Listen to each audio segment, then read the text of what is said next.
नमस्कार, मेरा नाम आलोक है। आप लाइव स्ट्रीज देख रहे हैं। एक तरफ जहां बिहार सरकार के मंत्री मदन सहनी इस्तीफे की पेशकश कर रहे हैं, वहीं दूसरी ओर आरजेडी आरोप लगा रही है कि जो इल्ज़ाम अब बिहार सरकार के मंत्री लगा रहे हैं कि बिहार में अफसरशाही हावी है, ये बात तो नेता प्रतिपक्ष तेजस्वी यादव ने चुनाव के वक्त ही कह दिया था कि बिहार में जो बाबू साहब हैं उन पर लगाम कसना ज़रूरी है। वो बाबू साहब अधिकारी ही थे। ऐसे में अब जब मदन सहनी इल्ज़ाम लगा रहे हैं तो क्या कुछ कह रहे हैं शक्ति सिंह यादव, आरजेडी के नेता, ज़रा सुनिए। उस पर से जेडीयू के प्रवक्ता अभिषेक झा ने क्या कुछ जवाब दिया है, वो भी सुनिए। देखिए, पूरी सरकार भ्रष्टाचार की दलदल में है और नेता प्रतिपक्ष ने लगातार कहा है नीतीश कुमार जी संस्थागत भ्रष्टाचार के भीष्म पितामह हैं।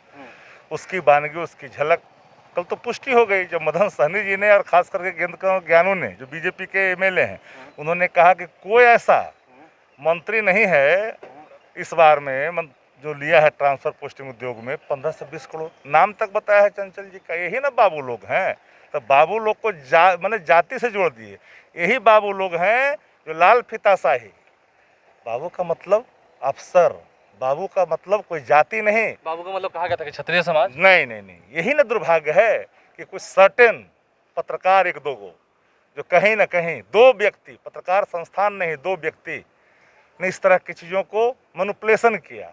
यही लोग हैं जिसके संदर्भ में नेता प्रतिपक्ष ने कहा था कि इन बाबुओं के चलते बिहार भ्रष्टाचार के दलदल में फंसता जा रहा है। उसकी बानगी कल देखा कि कहा कि जिसके पास जरा सा भी नैतिकता है, जमीर जिंदा होगा, वो मंत्री नहीं रह सकता। उन्होंने कहा क्योंकि जो भी कमजोर तबका का मंत्री है बिहार सरकार के अंदर में, उन सबों के पीछे नीतीश कुमार जी ने लगा दिया है उन बड़े बड़े अधिकारियों को ही बाबू साहब कह रहे हैं। क्या अधिकारी को ना बाबू साहब कहा जा रहा है? अरे किरानी और बाबू साहब कहा था, अधिकारी को कहा जाता है।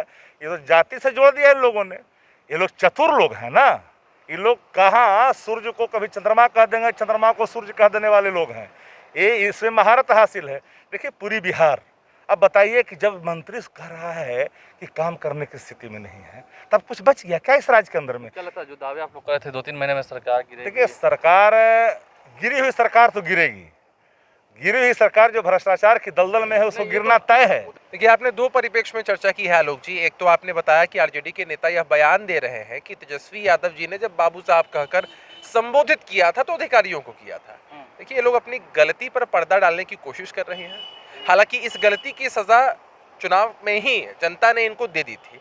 राजद एक ऐसी पार्टी है जिसने हमेशा जात पात की राजनीति की है, कभी जमात की बात नहीं की है। और तेजस्वी यादव जी ने अगर इस तरह से संबोधित किया था तो किसी विशेष जाति को टारगेट करके ही किया था। उसका परिणाम उनको मिल चुका है। तो अब आपके जो मंत्री कह रहे हैं इस्तीफे की पेशकश कर रहे हैं, इस पर क्या कहना है आपका? क्या लगता है बिहार में अफसरशाही नहीं है? बिहार में करप्शन के साथ कभी समझौता नहीं किया जा सकता है।